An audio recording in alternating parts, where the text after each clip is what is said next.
Finally મેં મતદાન કરી લીધું છે. તમે પણ જેટલા બાકી હોય એટલા મતદાન કરી આવજો, કારણ કે મતદાન એ મહાદાન કહેવાય છે.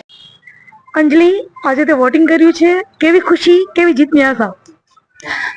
જીતની આશા તો બહુ બધી છે કે અમારા જે વોર્ડના ઉમેદવારો છે એને બધાને બહુ જંગી મતથી જીતે.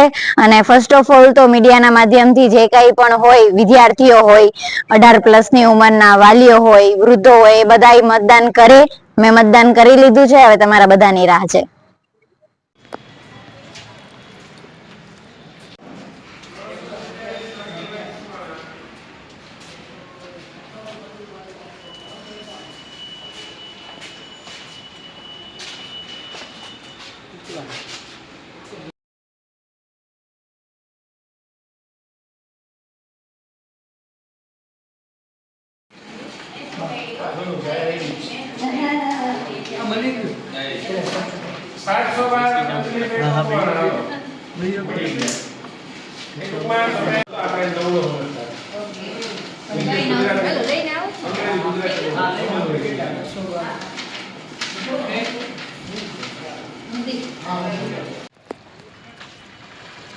ઓકે.